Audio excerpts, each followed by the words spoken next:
Olá, seja muito bem-vindo, seja muito bem-vinda. Eu sou a Gabriela Varela, esse é o Videocast em Detalhes. E aqui, sempre com um convidado, uma convidada, a gente se aprofunda em uma temática, uma notícia importante do momento. Hoje eu converso com a Ionara Rabelo, que é psicóloga associada ao Médicos Sem Fronteiras, justamente sobre a guerra que prossegue entre Israel, também os palestinos, né, e o Hamas. Quero agradecer muito a Ionara por aceitar nosso convite. Seja muito bem-vinda aqui, doutora. É um prazer falar contigo. Obrigada pelo convite, Gabriela. Vamos conversar um pouquinho. E esse assunto é muito importante, né, doutora? Porque você já trabalhou na Síria e também na Palestina. Eu queria perguntar que tipos de traumas você observou durante a sua atuação nas pessoas de maneira geral, mas principalmente em crianças que crescem em meio aos conflitos, né? Porque especificamente nesse caso, a gente está falando de crianças e de jovens, algumas nunca se viram fora, né, dessa parte sitiada que é a faixa de Gaza, e que agora estão vivendo um trauma ainda maior de uma guerra e desses constantes bombardeios desde o último dia 7. Então, qual é a consequência para a saúde mental dessas crianças? São vários níveis e vários cenários, né, Gabriela? Porque, assim, uma criança que já vivencia esse cenário e essa experiência de continuamente ela ser cerceada na sua liberdade e agora, nesse momento, ela perder a segurança alimentar, ela perder a possibilidade de ir para a escola, ela não conseguir dormir mais, ela não conseguir velar ou fazer o luto daqueles familiares que ela está perdendo, aquelas crianças que vão para um hospital agora e não conseguem ser submetidas a uma cirurgia com as condições necessárias que as nossas equipes precisam, que seriam, no caso, ter todos os anestésicos, anestésicos e medicações que a gente precisa. Essas crianças, a depender da perda que ela teve de pessoas da família, a perda que ela teve de comprometimento dela físico e da própria saúde, essa criança pode levar anos nesse sistema de na possibilidade de recuperação, porque ela precisa de adultos tranquilos e para se sentir segura. Então, se ela não tem nesse momento nenhuma segurança, até sobre a própria vida, com certeza isso está impactando na saúde mental. Então, a gente vai ver crianças com dificuldades na fala, de crianças com dificuldade no controle dos esfíncteres, crianças que vão ter dificuldade na socialização, crianças que vão ter comportamentos de risco, crianças que vão ter alterações com sintomas de depressão e ansiedade, que são os que mais aparecem, e a ansiedade ela é muito distinta em crianças. Em crianças muito pequenas, ela vai dar muita birra e ficar com muito medo. Em crianças um pouco mais velhas, ela vai suar frio, vai ter uma arritmia cardíaca, algumas vão pensar que estão tendo um problema cardíaco e vão ser levadas para as unidades de saúde como se estivesse à beira de uma parada cardíaca. E me chama muita atenção, né, doutora, porque você fala de sintomas, e eu acho que é muito diferente quando uma criança, por exemplo, ou um jovem passa por um impacto, né, um evento traumático específico, e quando ele é submetido a diversos tipos de trauma, né, e nessa situação que a gente está falando sobre crianças, de novo, né, que estão crescendo num espaço sitiado, que muitas vezes são bombardeados, ou enfim, submetidas justamente a vários eventos traumáticos, né? Isso faz uma diferença também, né? O impacto a longo prazo é diferente, eu imagino. Faz, porque principalmente em desastres, a gente trabalha com qual o impacto dessa situação na vida da pessoa. Então, uma das coisas que a gente olha é quais as experiências anteriores que ela teve. Se é uma criança que já passou por experiências de bombardeio, tiros e perdeu pessoas, quando começa uma nova guerra agora, o nível de estresse agudo e de alerta dela sobe muito mais rápido de outras crianças que são muito pequenas e nem entendem o que está acontecendo. Então, com certeza, experiências prévias, elas podem ser, o impacto ser muito pior na saúde mental de crianças. Então, a gente está vendo, nesse momento, crianças que tinham experiências prévias, mas numa escalada atual jamais vista. Então, por exemplo, agora, 62% das pessoas que morreram em Gaza são mulheres e crianças. Uhum. Então, mulheres, isso quer dizer que são mães, irmãs, avós dessas crianças, que são as principais protetoras e provedoras dessas crianças. Então, a gente vê a escalada da violência junto com a perda de familiares importantíssimo na rede de proteção dessas crianças. Sem contar, você citou um dado bastante importante, né? E acho que somado a isso, eu vi uma informação do Ministério da Saúde de Gaza, né, de que o número de mortos no território a gente já ultrapassou os 8.000, isso sem contar as informações que a gente ainda não tem, né, porque é muito difícil chegar a essas vítimas, enfim, uma série de escombros que ainda precisam ser vasculhados para encontrar essas vítimas, mas enfim, o número oficial que a gente tem até o momento é esse. E aí dessa porcentagem, né, desse número, na verdade, a gente tem uma porcentagem de 73% que seriam os vulneráveis, né, as vítimas vulneráveis. E aí são mulheres, crianças e também os idosos. E aí eu te pergunto, doutora, essa é uma característica específica desse conflito ou pela sua experiência, isso também acontece normalmente em outras guerras também? Normalmente a população mais vulnerável é essa? Em outras guerras, assim como em situações de desastres socioambientais, as pessoas mais vulneráveis são as mais atingidas. Então, num deslocamento forçado, mulheres, crianças e idosos, eles vão ser mais sujeitos a tanto a violência física, a sexual, então a violência sexual vai ocorrer contra essas pessoas, as dificuldades de acesso à saúde. Então, em outros momentos também a gente fala de pessoas mais vulneráveis, tanto é que quando a gente monta projetos de saúde mental, a gente chega num determinado local e vai montar um projeto, a primeira coisa a gente capacita as equipes locais de promotores de saúde para localizar os mais vulneráveis. Então, por exemplo, agora, recentemente, eu participei de uma atuação num terremoto, em que a gente dizia para as pessoas que estavam distribuindo água e alimentos, ou a gente chama de NFI, que é itens que não são comida, desculpa, né? Então, seria coberta, tudo aquilo que as pessoas, barracas, o que elas precisam depois de um terremoto.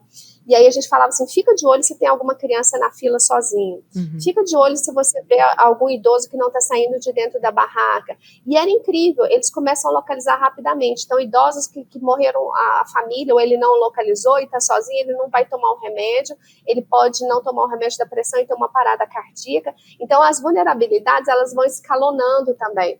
Então, a primeira coisa nossa é procurar pelos mais vulneráveis, que a gente já sabe que eles serão os mais afetados, e a saúde mental também vai ser mais afetada, a saúde física e mental.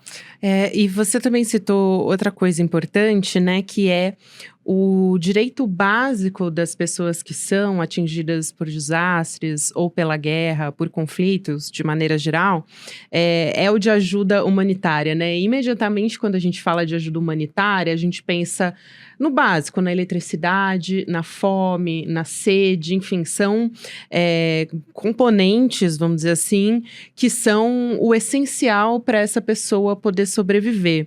E tudo isso está muito ligado à saúde mental, né? Porque a gente vê, por exemplo, os hospitais estão extremamente lotados e os médicos, toda a equipe de emergência não está dando nem conta de atender todas essas pessoas que precisam desse atendimento imediato. E aí a gente tende a associar isso a uma questão física que, claro, é importante, porque, enfim, essas pessoas estão morrendo, né? Mas também, eu vi, por exemplo, o vídeo de uma criança. Eu me lembrei aqui que estava em estado completo de choque, né? Um desses vídeos que a gente tem tido acesso pelas redes sociais, uma criança palestina, que o médico começa a conversar com ela e aí ele dá um abraço nela e aí ela sai do estado de choque, começa a chorar e, enfim, se sente ali acolhida naquele momento, né?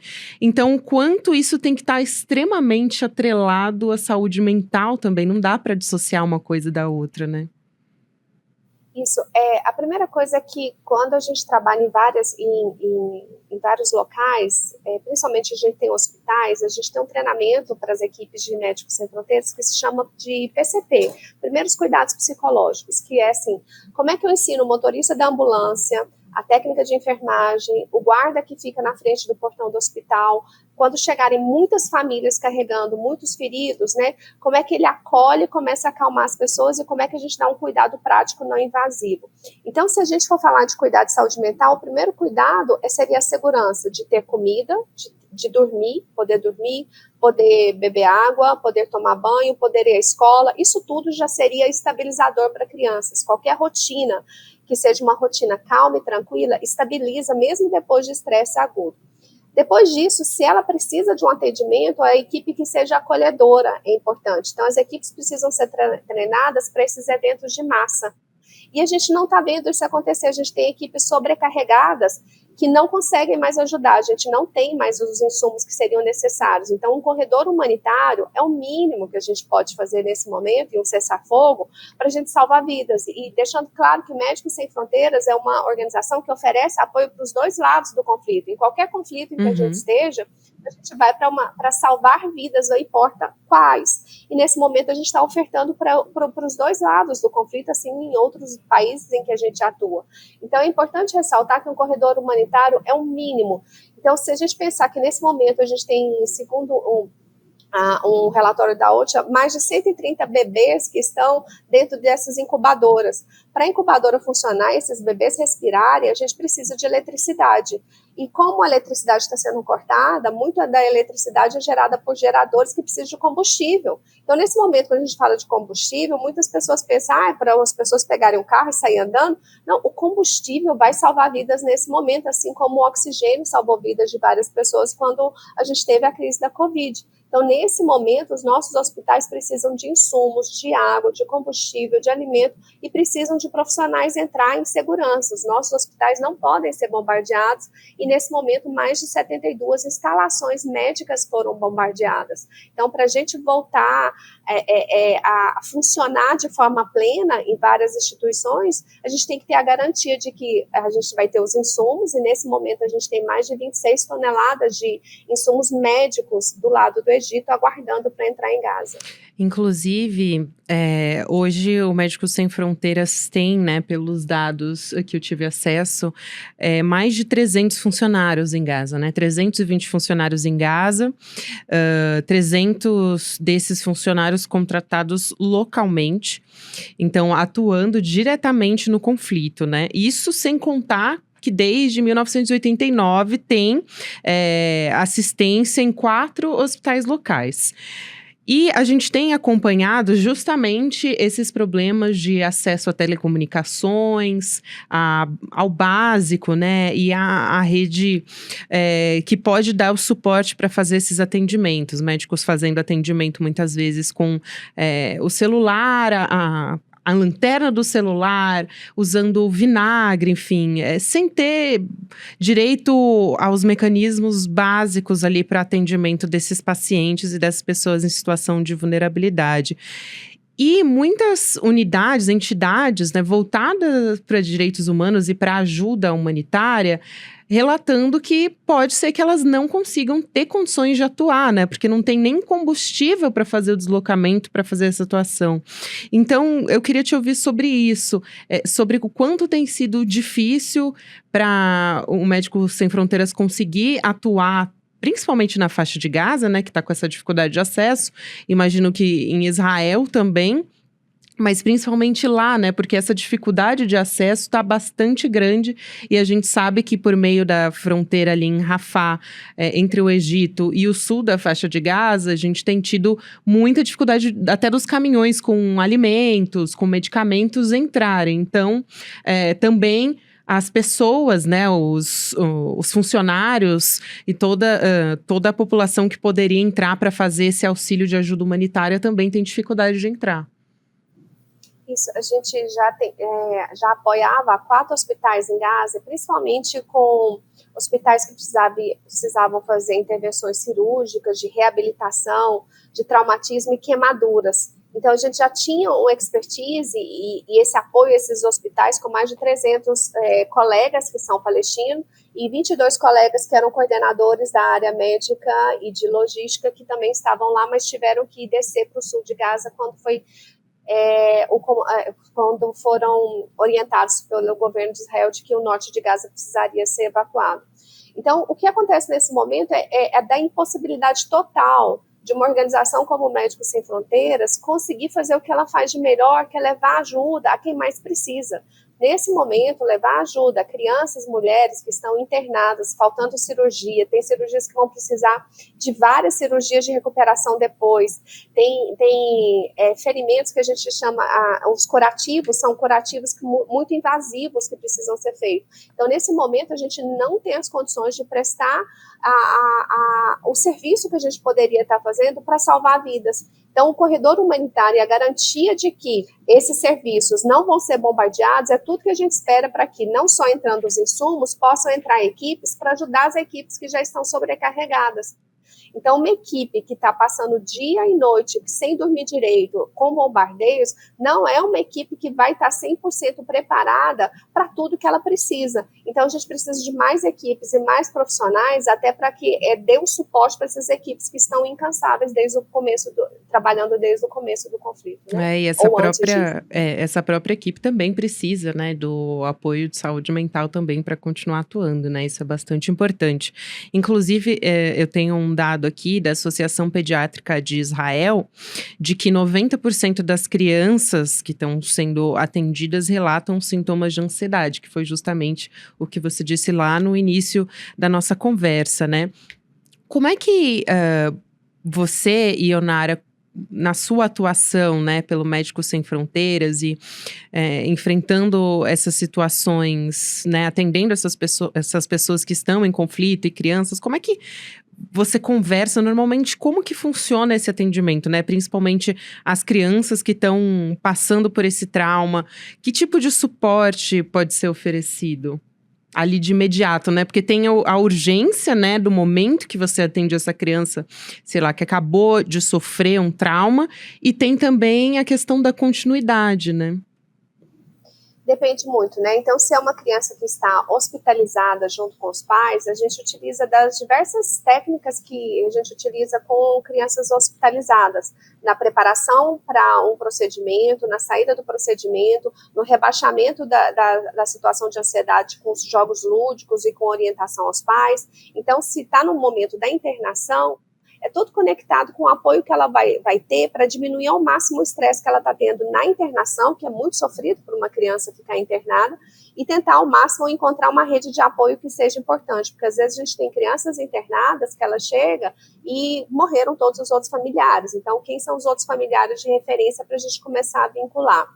Quando essa criança já não está internada e ela está na comunidade, ela tem alguns ferimentos ou não se feriu, mas está tendo alterações psicológicas, a gente trabalha muito com o que em tempos de normalidade, né? O que a escola está fazendo para trazer possibilidade de conversar sobre isso. E quando essa criança está muito agravada, a gente precisa orientar os pais e fazer atendimento aos pais junto com a criança. E a gente vai utilizar jogos, que são jogos lúdicos. Então, às vezes, com as crianças, eu sento com ela e com os pais. Eu tinha crianças que a ansiedade dela era tanto que ela não parava quieta, e num jogo dentro do consultório, ela amarrava os pais, ela pegava um barbante, e o que ela precisava era amarrar, porque ela dizia, se eles saírem de casa, eles vão morrer, vai cair uma bomba neles. Nossa. Então, toda a agitação deles era para os pais focarem a atenção nela, porque ela sentia, se eu proteger, meus pais não morrem. Então, eu explicava para eles que a agitação não era um mau comportamento, porque é visto como mau comportamento, a criança ficando dando birra, chorando, e aí os pais batiam, e isso só ia agravando a ansiedade e o estresse. Então, a gente tentava sensibilizar os pais para entender que essa era a forma dela de comunicar o medo, comunicar que queria protegê-los, e aí a gente trabalhava com eles, que jeito que você pode falar o quanto que está ruim para quando você vê sua mãe saindo para comprar comida e você acha que ela não vai voltar. Fala para ela, o que você gostaria que ela fizesse? Que ela voltasse logo? Ou que te levasse? Então, assim, a gente vai tentando ver as estratégias, mas isso num local que não está sendo bombardeado, né? Você tem que estar em segurança para a gente fazer isso. Nesse momento, qualquer estratégia que a gente tem, tipo, o que você pode fazer, seria assim, a gente quer que pare os bombardeios, né? Sim. As crianças vão dizer isso. Então, literalmente, cuidar da saúde mental de crianças agora depende dos governos decidirem um cessar-fogo, e é isso que a gente pede. O cessar-fogo vai salvar vidas e vai criar de novo a esperança de que essas pessoas possam reconstruir vidas que não sejam firmadas na morte ou na dor. Nossa, isso é tão importante, né? Porque a gente vem falando de um cessar-fogo, né? E da prioridade que é a emergência humanitária nesse momento. E depois disso, ainda tem um trabalho muito grande pela frente, né? Que é cuidar dessas pessoas, cuidar do que vem depois. Qual que assim, depois de um cessar-fogo, o que que fica para essas pessoas? Qual que é o futuro que elas veem pela frente? Enfim. Da perspectiva, acho que não só do trauma, né? Mas você dar esperança para essas pessoas, eu acho que é muito importante nesse momento. Eu imagino que é, assim, até difícil, né, de mensurar o que vem depois. Porque o que vem depois, às vezes, é assim, começa limpando os entulhos, né? E nesses entulhos eles vão encontrar as memórias do que existia. Ou se eles se deslocaram e não estão mais próximos de onde viviam, como é que começa do zero com roupas que não sejam as minhas roupas, com uma casa que não é minha casa, ou morando numa tenda. Então, recomeçar e ter projetos de vida depende muito da história que essa pessoa construiu, de enfrentamentos e de como é que, onde ela vê a esperança. Então, eu tive mulheres que elas falavam assim: eu só consigo levantar da cama porque eu tenho meus filhos para alimentar. E se eu não tivesse meus filhos, eu teria desistido. Então, quando a gente trabalha com a esperança, a gente fala assim: o que te faz brilhar os olhos ainda? O que te faz querer fazer alguma coisa diferente, mesmo que seja mínimo, sabe? Você começaria por onde? Porque se for começar, eu quero minha casa de volta, eu quero meu emprego, a minha escola, não dá. Então, entre aquilo que é o idealizado e o que eu tenho à minha frente, o que eu consigo? Eu consigo voltar a ir na escola, levar meus filhos na escola todo dia? Isso já vai criar esperança. Seus filhos já vão estar mais protegidos. Então, com cada família, a gente tenta encontrar aquilo que tem sentido para eles e, a partir daquilo que tem sentido, pegar minimamente o que é possível fazer hoje. Então, e uma coisa que é importante, mesmo no meio disso tudo, aqueles que sobrevivem têm culpa. Então, pode aumentar muito a depressão e as tentativas de suicídio. Então, tem gente que pensa assim: nossa, eles sobreviveram, eles devem estar gratos. Mas, na verdade, a gente percebe o inverso, a culpa do sobrevivente, a culpa de por que só eu? E muitos vão se colocar numa situação de risco ou mesmo de tentativa de suicídio. Então, ficar atento a isso, ter equipes de saúde que estejam preparadas para observar, saber que precisa encaminhar, ter equipes de saúde mental que vão estar próximas. Isso é importante, assim, para uma reconstrução que seja, assim, não só de casas, mas de projetos de vida e que as pessoas se sintam fazendo parte da comunidade novamente.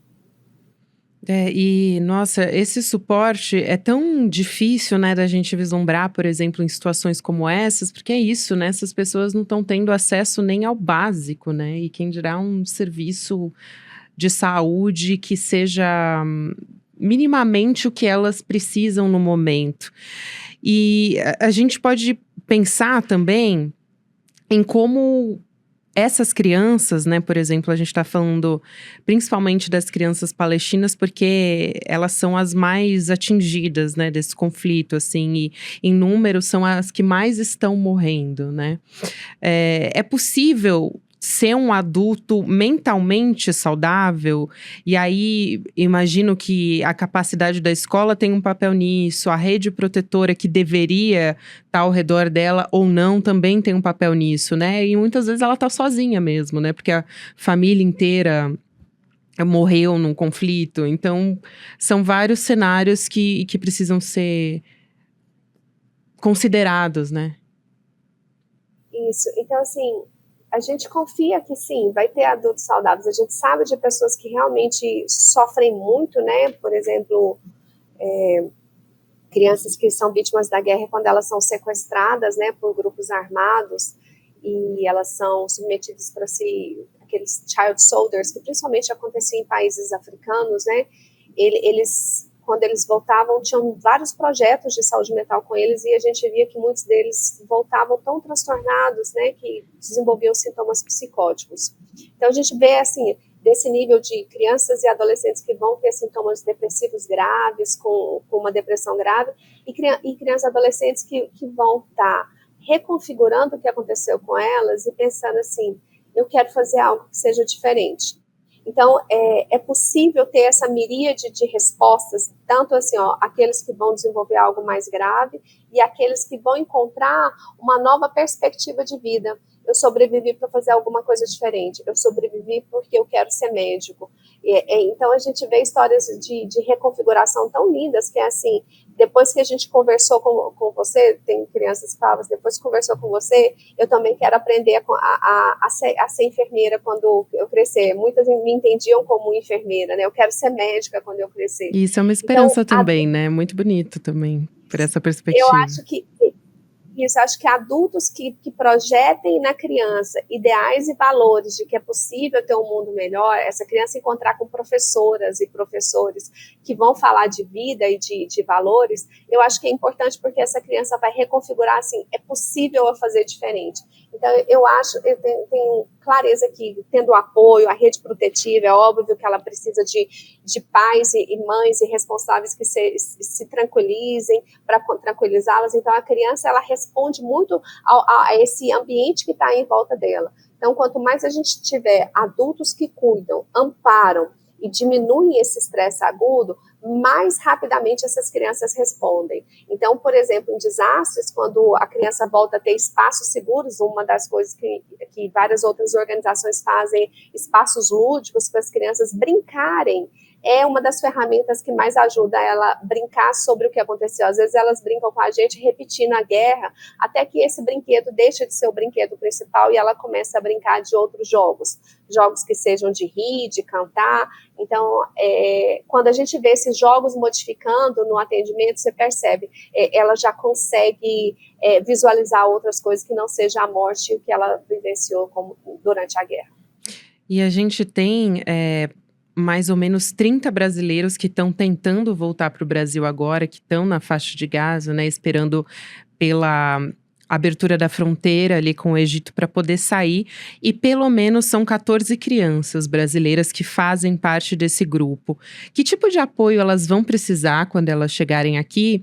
Inclusive, eu recebi a informação de que o governo brasileiro, né, de que o Ministério das Relações Exteriores tem oferecido algum tipo de apoio, né, de saúde mental à distância, mas com muita dificuldade, claro, de acesso, porque é isso, elas não estão tendo como ficar conectadas no celular, né? Porque não tem nem acesso à energia, enfim, à luz e a tudo isso. Então, eu imagino que esteja muito limitado. Mas imaginando quando elas forem repatriadas, né? Porque eu prefiro e preciso olhar isso de uma perspectiva, todos nós, né? De projetar um futuro positivo. Que tipo de apoio elas vão precisar quando elas chegarem aqui? O primeiro apoio é que a família se sinta acolhida. Então, se os pais, quando chegarem, tiverem essa sensação de pertença, de acolhimento, essa segurança chegando aos poucos, quanto mais a gente acolhe e protege a família, que elas não sejam muito expostas à mídia, que elas tenham um tempo para elas se adaptarem até elas poderem voltar à escola, que elas possam conhecer quem são os familiares que elas vão reencontrar aos poucos, gradativamente essa criança vai dando notícias se ela vai precisar de um apoio específico ou não. Porque às vezes a gente pensa, vai precisar de apoio psicológico desde o primeiro momento? Não necessariamente. Às vezes a gente dando as condições de segurança e continência para a família, essa criança se estabiliza. Então, talvez uma orientação aos pais seja importante para eles entenderem.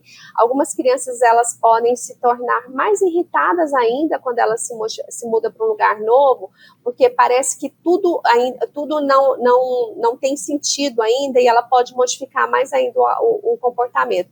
Então, as orientações primeiras são para os pais ou responsáveis para acompanhar essas modificações e, aos poucos, estabelecendo uma rotina, não deixar essa criança ficar exposta demais à mídia, de ver o que está acontecendo lá, diminuir essa exposição das imagens no celular, que esses pais também diminuam essa exposição para que eles também possam se estabilizar um pouco mais, e na medida em que eles vão estabilizando, construir possibilidades dela estar integrando na escola, com brincar, com vizinhos, né, e protegê-las de uma exposição excessiva para que elas não fiquem dando entrevistas. Às vezes muitos canais eles querem entrevistar e perguntar, e aí a gente acaba refazendo uma revitimização. A criança nem dá conta de contar ainda como sobreviveu, e ela tem que ficar contando repetidamente. Então, isso também não é muito bom. Não, sem dúvida. E tem uma história, né? A gente tem uma repórter especial que foi enviada para o Oriente Médio e ela ficou um tempo na Cisjordânia, né? Acompanhando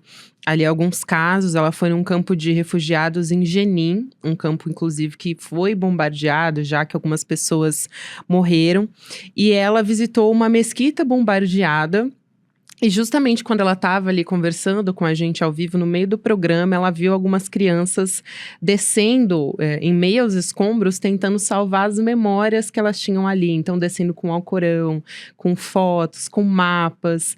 E aquele gesto, assim, foi tão bonito, assim, bonito, né? Até uma maneira de dizer, né? Em meio ao horror da guerra, mas assim, o gesto de ver essas crianças tentando salvar o passado, de certa forma, o futuro delas também, e ao mesmo tempo, como criança é criança em qualquer lugar do mundo, em qualquer contexto, né? Elas ao mesmo tempo queriam aparecer na câmera e conversavam e davam risada ali com a repórter. Então, essa foi uma cena que nos marcou bastante, assim, durante essa cobertura e que foi, acho que exemplifica muito também como para as crianças elas são impactadas de uma forma muito diferente, né, de forma muito diferente do que os adultos. Isso. É interessante que uma mãe uma vez me falava que todos os brinquedos, assim, foi tudo destruído quando a casa deles foi bombardeada, né? E aí ela levava a criança para mim porque ela estava toda queimada e a gente precisava acompanhar ela para os procedimentos, e ela tinha crise de ansiedade quando ia fazer os procedimentos, né? Porque tinha muita dor nas queimaduras, né, nos curativos. E quando eu atendia, a gente brincava de fazer o bonequinho, a bonequinha, e a gente brincava muito de como é que a gente iria preparar ela para a cirurgia, que um dos procedimentos ela ia passar 3 meses na cama sem poder andar depois dessa cirurgia.